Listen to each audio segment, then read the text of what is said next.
people always think it's easy to be a real estate agent, and it's definitely more complicated. I think from the consumer standpoint, it's a great name. And really, again, how do we help folks enter what is the best way to build wealth and generational wealth as well, beyond just having the place to live? You understand that. I understand that, how important it is for the home is for families.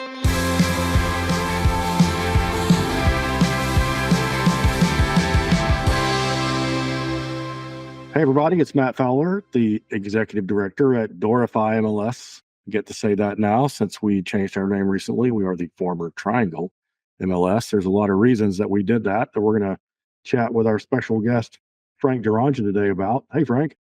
Hey there. How are you? I'm great, man. Thanks for joining us today. I really appreciate it. Like, we don't spend enough time together already, right? I know board commitment's a lot. Oh, yeah. Yeah, and you're also, we got just some kind of questions to tell our subscribers who is Frank DeRonja today, and we're going to have some fun with that, and then we'll talk a little bit about what in the world we're doing with Triangle over there at the board of directors. But you're also involved in leadership at RRAR, is that right? That is correct. I am the current 2024 Secretary Treasurer, and the election for President-elect is happening this week, but I am running unopposed. So it looks like I will be your 2025 Raleigh Regional Association President-elect. So fantastic, which, as I understand the train schedules, makes you president of Raleigh in 2026. 2026. How that works?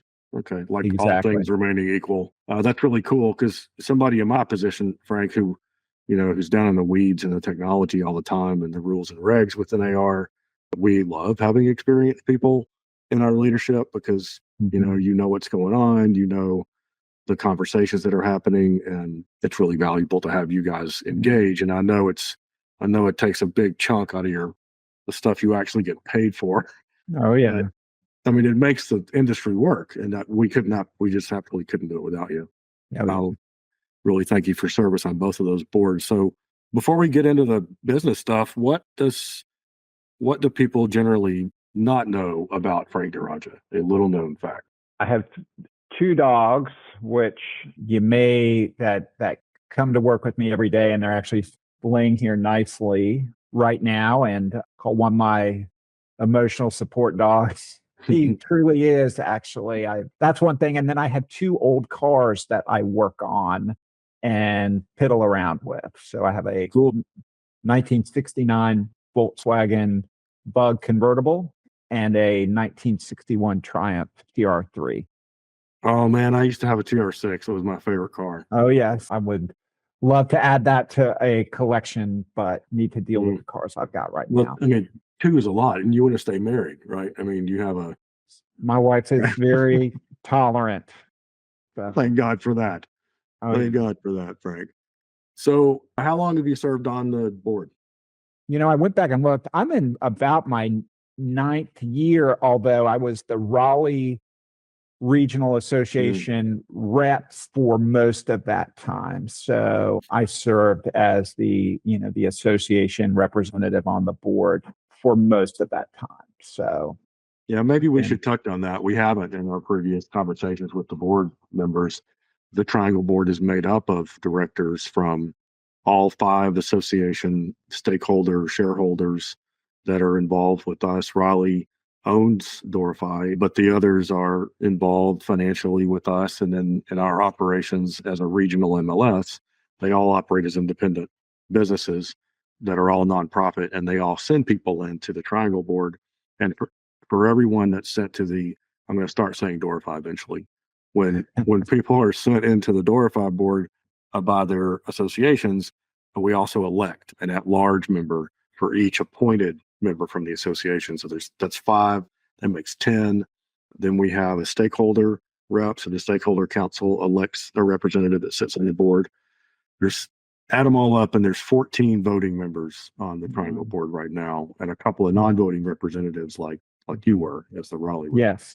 Yep. Correct. So, then this is an interesting board in the sense that the learning curve for MLS, and I've actually gotten good about saying Doorify, by the way, Matt. And I'll tell you, it has been I'm pretty impressed with just talking with folks how that switch has happened with the end users as far as just using that terminology versus Triangle. It seems to be out there and being adopted.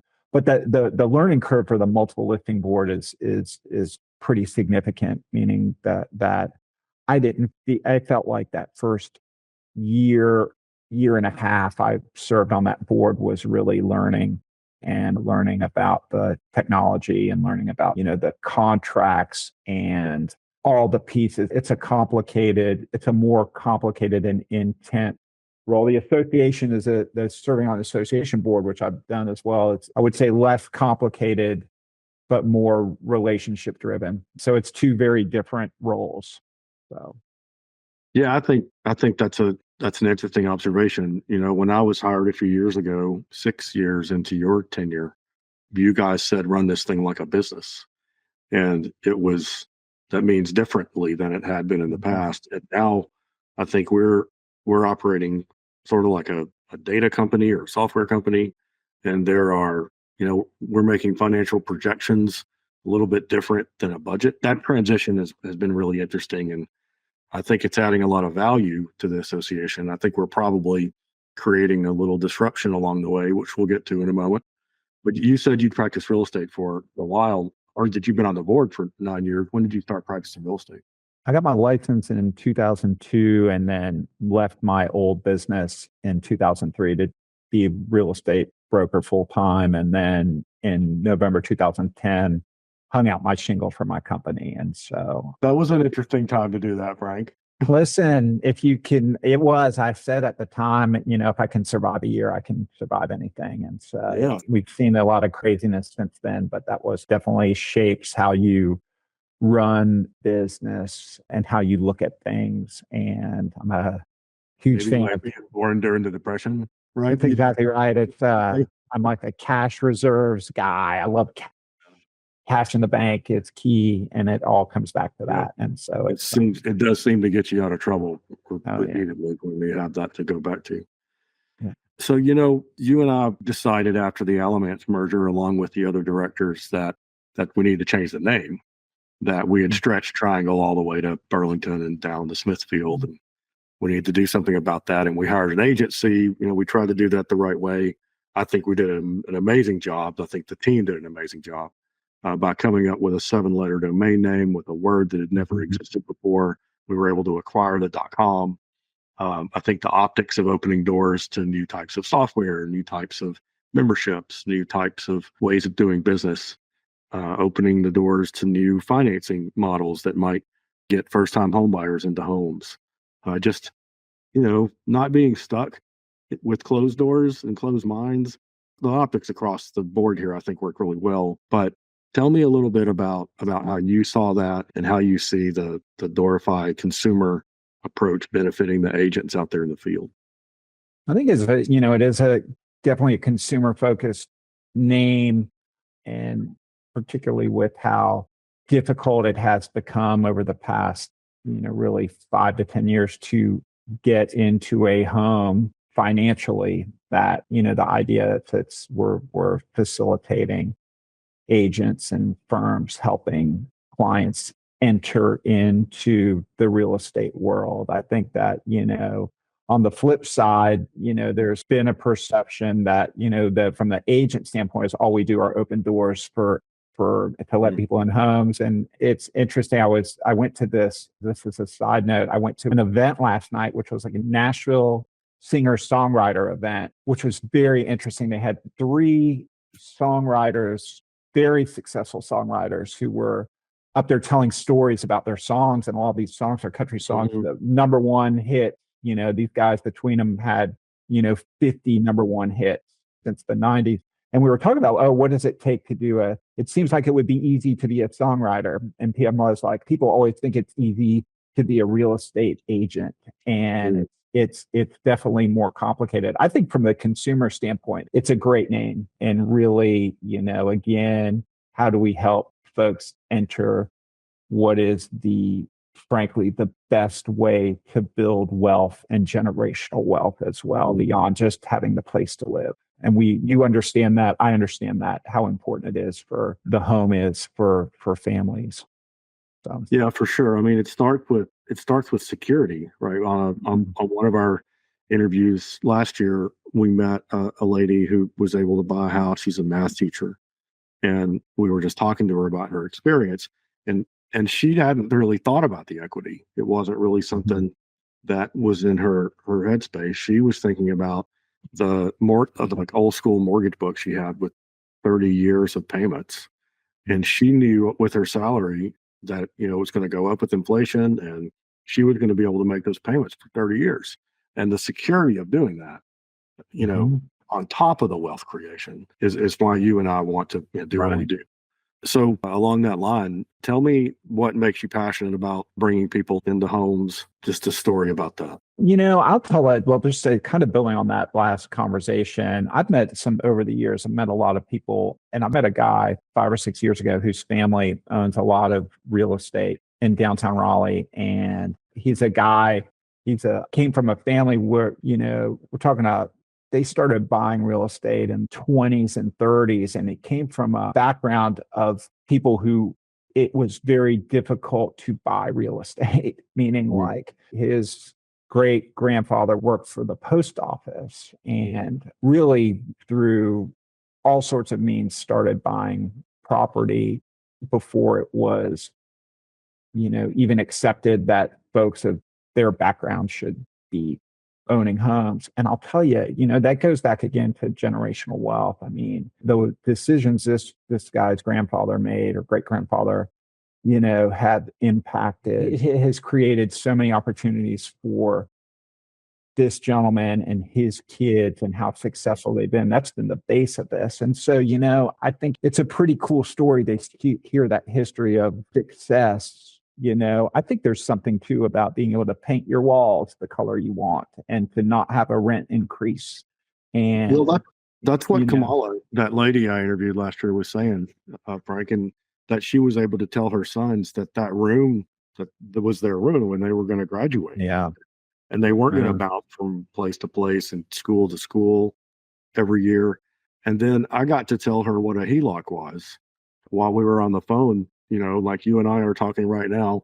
And I looked up her house. I used to be an appraiser, did a quick back of the napkin, and she can afford college tuition for those boys.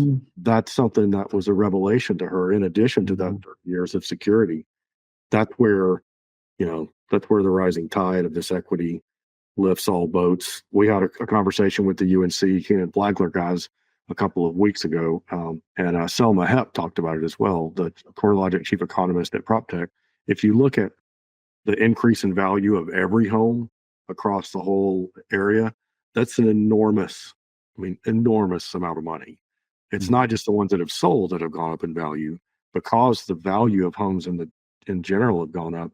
Everybody's equity, their access to that money through a HELOC, their ability to refinance, their ability to improve that property through renovations, causes us to add housing stock, to improve the housing stock and update it.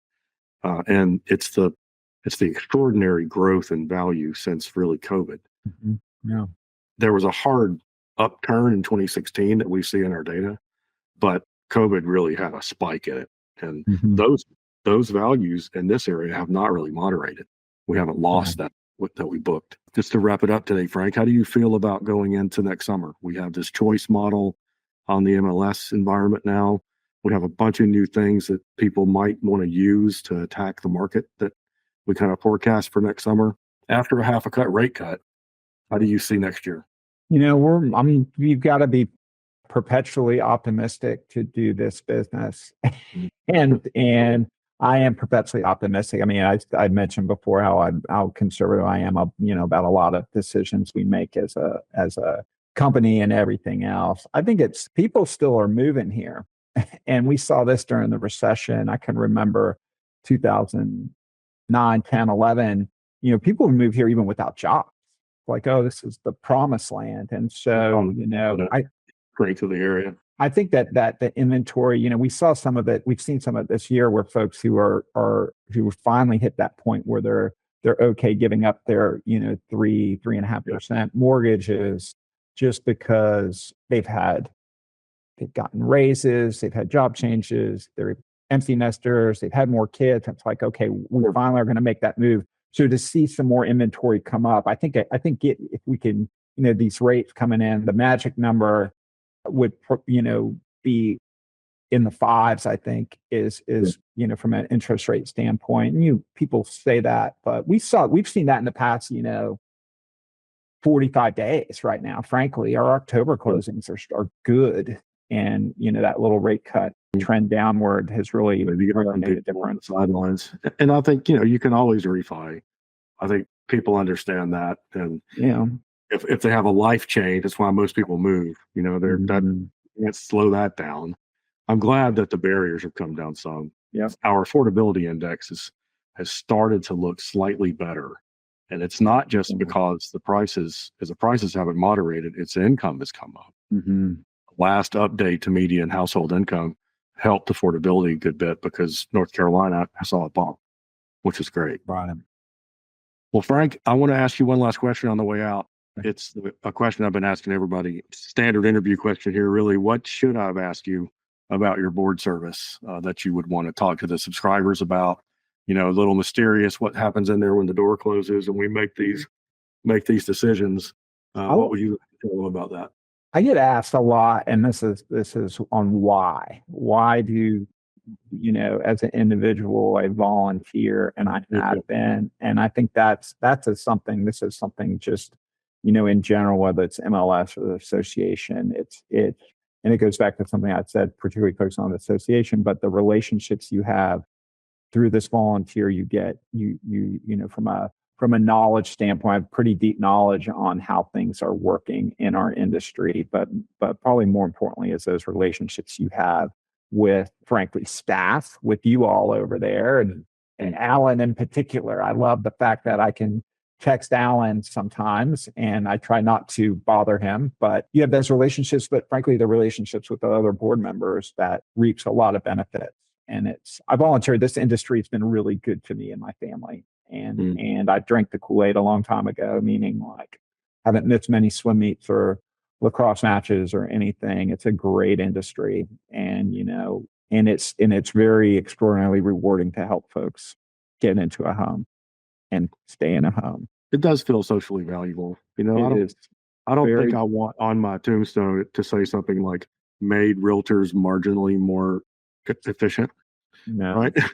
Right. I wanted to say something like help people find home. And I think that is legitimately what we do. We make it easier to do that, more transparent. We make sure through our work that every house is in the list. So you don't have to worry why the one that you're looking for isn't there, because we try to ensure that they're all there. Yeah. So thanks for joining us today. I really appreciate it. Yes, sir. Thanks, Matt. Thanks for the time. All the subscribers, watch for more of these Meet the Board interviews coming up soon. I hope you enjoyed them. And if you see Frank out there in the road somewhere, tell him thanks for spending all that time down at the board office. Thanks. Thank you. I'll see you.